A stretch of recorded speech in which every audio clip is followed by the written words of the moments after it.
supaya apa sekaligus jadi jimat lah gitu. Jadi kalau kamu sering di jalan-jalan yang mungkin sepi atau mungkin kan tidak semua teman Grab itu nasibnya bagus yang di Semarang Jogja. Mungkin yang di Kalimantan di Papua kan ada yang 10 kilo gak ketemu rumah, ya kan? Ya lihat di TV-TV itu kan kasihan kan. Sudah 10 kilo gak ketemu rumah, penumpangnya kewekar preman tuh kan. Ini makan orang enggak kan gitu. Kan ujiannya dua. Kalau penumpangnya cantik itu ya kecoba syahwat, kalau preman takut. Jadi orang itu selalu ujian itu. Sing sedengan itu kan jarang orang itu. Jadi kalau penumpangnya perempuan cantik ujiannya itu syahwat, kalau preman ujiannya ketakutan. Kalau orang yang lemah bawa uang ujiannya kamu ingin garong. Jadi hidup itu memang semuanya ujian. Liyabluwakum ayyukum ahsanu amala. Makanya saya sering ditanya oleh teman-teman, Gus, nah ujiannya kenal wong wedok elek piye sama, kenal wong ayu ujiannya syahwat, kenal wong elek ujiannya ngenyek, itu sama-sama dosa. Syahwat ya dosa, ngenyek juga dosa. Wah elek keriting untune metu ya dosa ngomong gitu. Kadang-kadang orang berpikir enak kancanan wong elek gak dosa. Kata siapa kancanan wong elek itu ya dosa karena bawaannya ngenyek. Ngenyek itu menyepelekan itu. Makanya saya itu ya nggak mau berteman sampean. Nanti kan bawaannya ngenyek atau seneng ya tidak tahu. Ya sudah ada takdir saja kalau ketemu ya tak ulang ngaji gitu. Tapi ini ngaji terakhir, setelah ini ngaji biasa aja, tidak usah resmi gini. Ngaji kok resmi aneh. Pokoknya nanti suatu saat kalau pandemi sudah berlalu saya akan ngaji Rebone, lalu ini ngaji. Ini ngaji yang kurang bagus karena ngatur kiai kurang berkah ini. Nanti tapi ya lumayan lah masih mau ngaji. Ngaji kok tanggal ini jam ini. Sekarang suatu saat kamu tak panggil, Mas Wahyu datang ke sini jam ini tidak mesti bisa. Mungkin pas ada acara apa, oh, maaf ke sini pas ngecek pas apa. Gitu. Jadi ya sudah tapi tak maafkan enggak apa-apa. Takdir ya. Tak bacakan supaya sampean tahu keramatnya bismillah. Nah, sebelum saya bacakan bismillah Fatihah, tak beritahu tentang ilmu tafsirnya karena ini penting sekali. Fatihah itu dawuhnya Allah, tentu itu dawuhnya Allah. Saya ulang lagi itu kalam Allah. Tapi yang sudah diberikan kesampaian ke kita semua. Sehingga seakan-akan itu menjadi dawuhnya kita ke Allah. Jangan salah loh ya. Fatihah itu dawuh Allah tapi sudah diberikan ke kita. Sehingga posisi kita itu yang punya itu.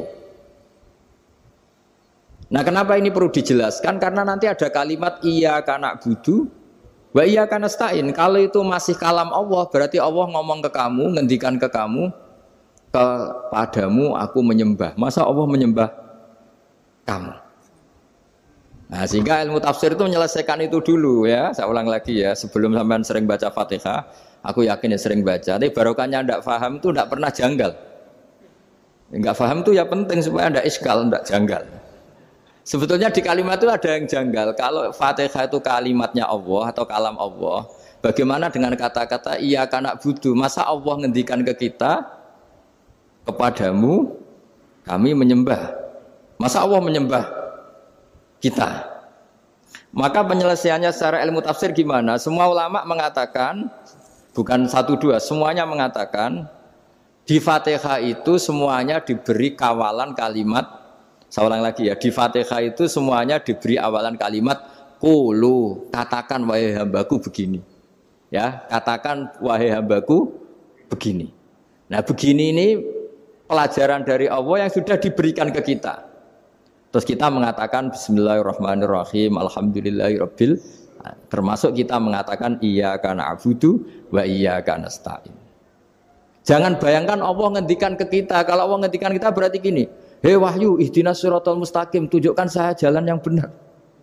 Nah nanti kamu terus, ya Allah Anda aja minta tolong saya minta tolong siapa kan, jadi panjang kan. Ya saya ulang lagi ya, jadi itu di ulumul Quran diterangkan gimana sebelum baca Fatihah ya. Fatihah itu kalamullah, ngendikannya Allah, tapi yang sudah diajarkan ke kita dan sudah milik kita, sehingga kalimat itu menjadi milik kita. Tapi ya kalamullah, tetap kalamullah, tapi sudah menjadi milik kita. Sudah paham ya? Ya pinter nah.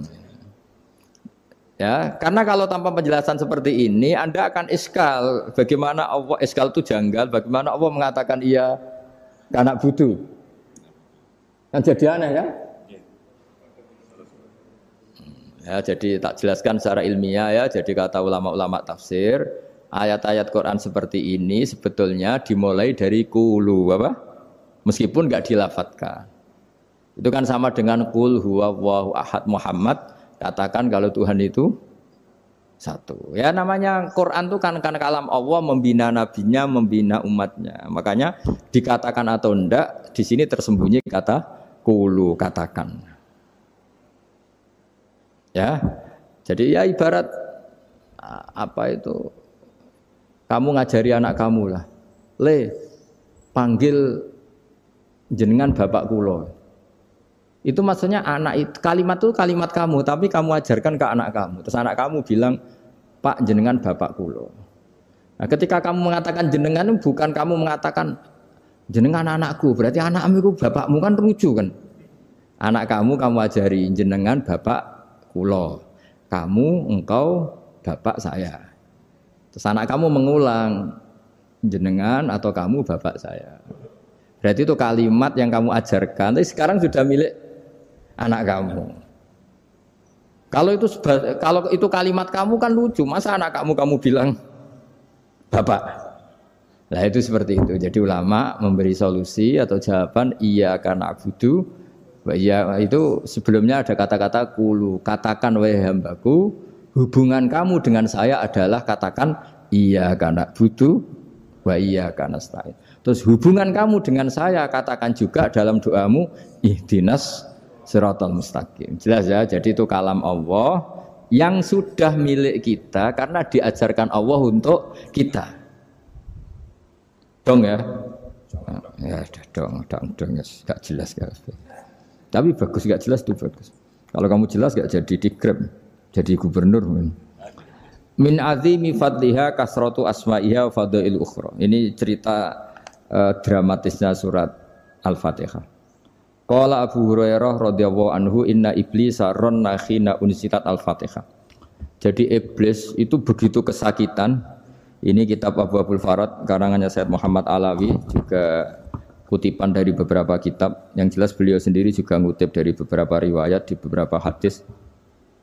Halaman 1, 2, 3. Ketika Fatihah turun itu iblis kesakitan. Kayak orang sakit gigi lah, tersiksa sisanya karena turunnya surat apa? Al-Fatihah. Artinya kalau Anda baca Fatihah dijiwai, maka Anda melemahkan setan, melemahkan iblis. Wa qala Mujahid, khina unzilat Fatihatul kitab ronna fastama indahu asyayatin. Jadi ketika Fatihah itu turun, iblis itu terkapar lah kira-kira. Sampai dijenguk banyak setan. Jadi kemana di ICU lah kira-kira gitu kalau sekarang itu. Entah Covid entah enggak tahu. Pokoknya di ICU sampai dijenguk banyak setan. Enggak tahu bawa apa enggak tahu. Pokoknya dijenguk banyak setan. Nah nyangoni karena ini apa? Ketuanya apa? Pingsan, sakit.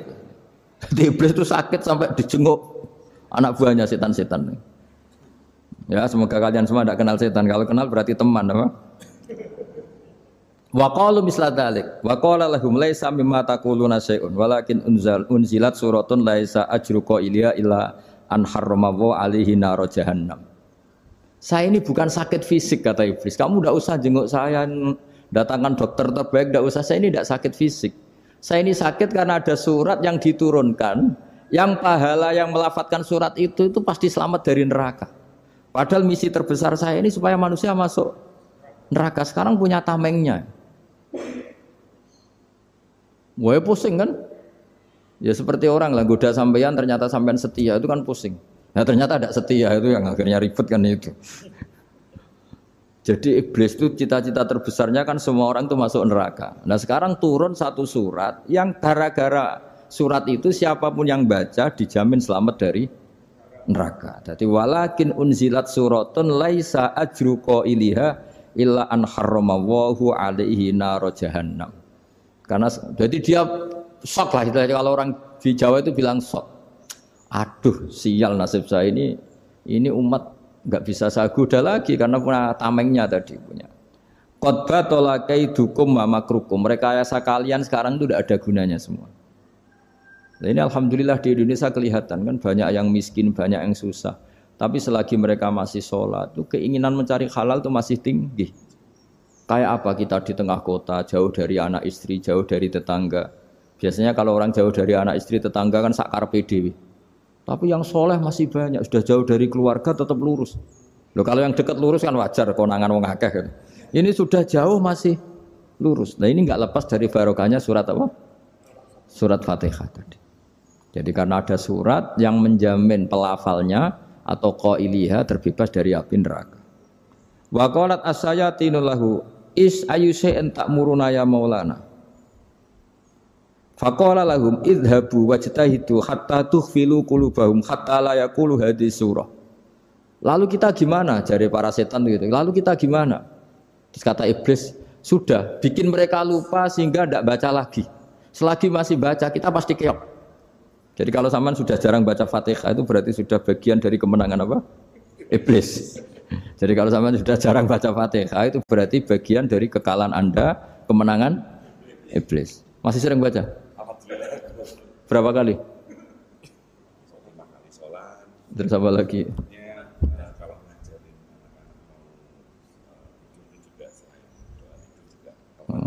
Kok 5 kali tok itu? Berarti pas sholat fardu tok itu. Enggak 5 kali itu mendingan itu 17. Kamu itu ngitungnya jangan 5 ini. 5 waktu itu berarti lumayan kan? Berapa? 17 ya? Ya. 17 ya? Ya. 17 tapi kalau makmum tuh sering separuh kan, apalagi makmum tarawih. Ya kan?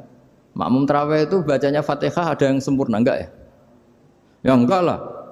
Baru alhamdulillahirabbil alamin ruko ikut ruko gitu. Makmum kan yang tarawih lah. Kalau tarawih jarang sempurna ya. Fatihahnya itu. Kan imam sudah ruko. Kamu bacanya Fatihah sampai mana? Baru setengah ya. Ya paling pas tarawih aja kan enggak sempurna ya. Apalagi kalau imamnya sing kilat tuh waduh malah. Nah, ketika Fatihah itu sebegitu keramatnya, sebegitu topnya, itu setan rapat singkat cerita itu yang tadi dipimpin oleh iblis yang sedang terkapar apa?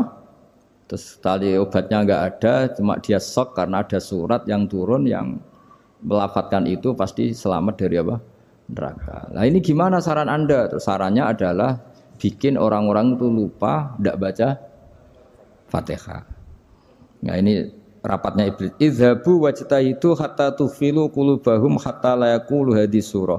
Kala yuksiru qira'ataha wa la yakunu lahum ajrun wa thawabun bal yakunu lahum adzabun wa iqabun.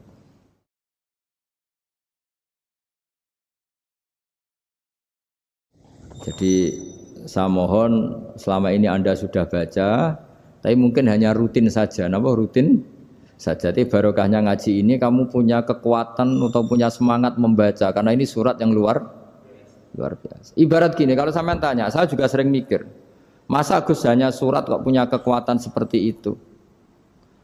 Di dunia ini kata Allah, mulai Nabi Adam sampai kiamat, nggak ada yang bisa menandingi kekuatan kalimah. Kalimah itu kata-kata, nggak ada yang bisa menandingi kata-kata. Misalnya Anda nge-grab, berangkat istri cuek, berangkat cuek. Itu beda dengan ketika meskipun satu kalimat. Wes Pak, muga-muga dilindungi pangeran, mugi-mugi jenengan selamat. Itu menjadi teduh dan semangatnya luar biasa karena kayak mendapat support. Jadi kira-kira kalimat itu hubungannya kita dengan Allah Fatihah itu seperti itu. Kamu melafadzkan satu kata-kata yang dibenarkan langit bumi, dibenarkan aras, dibenarkan malaikat, dibenarkan semua penghuni di dunia ini. Sehingga itu efeknya luar biasa. Itu seperti gini ya, kamu cerai sama istri, terus nikah lagi katut babon. 10 tahun anak kamu dididik, ibunya benci kamu. Dan memang Anda layak dibenci. Dididik. Dan sampai nggak pernah manggil kamu Pak. Suatu saat, kamu tentu rindu kan, ingin dipanggil Bapak oleh anak kamu. Suatu saat anak ini manggil kamu Pak E. Wah itu senengnya bukan main. Hanya sebuah kata-kata. Makanya kadang-kadang orang itu tanya sama kiai, ijazah lafadz ini gunanya apa sih? Itu ijazah-ijazah itu untaian kata-kata. Yang kata-kata ini dibenarkan langit dan bumi dan aras dan para malaikat sehingga efeknya itu luar. Nah ibarat seperti itulah. Kamu melafadzkan Fatihah itu melafadzkan kata-kata yang dibenarkan Allah dan Rasul dan semua malaikat, semua penghuni langit. Maka ini efeknya pasti luar.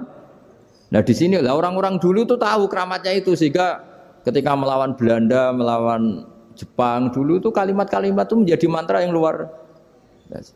Doa yang luar biasa. Tapi di era modern karena orang sudah tidak ngerti itu, dianggap itu mantra, jimat, khurafat, bid'ah, waduh ribet meneh malah. Sebetulnya tidak seperti itu. Memang kata-kata ini kekuatannya luar biasa. Sama kesakitan hati kamu juga karena itu. Wis ngojek wangilan. Lha Pak di bojo kok kowe gagahe tok kere. Wah, iku seling terus mesti. Padahal kalimat itu kan tidak melukai secara fisik, tapi apa kerjanya sesuk sarasa-rasen. Karena terus dengan pengadilan seperti itu kan, ngapain kerja demi perempuan yang seperti ini? Lagi-lagi kata-kata ini luar. Nah bayangkan kalau kata-kata itu adalah kalimat yang diajarkan Allah lewat Rasulnya, lewat malaikat Jibril. Kayak apa kekuatannya? Nah, kira-kira Fatihah itu gitu. Kalimat yang baik, kalimatan thayyibah diajarkan oleh Allah dan Rasul, kayak apa kira-kira kekuatannya? Pasti luar biasa. Wong support yang dikatakan istri kita, anak kita aja luar biasa, apalagi ini support yang diajarkan Allah dan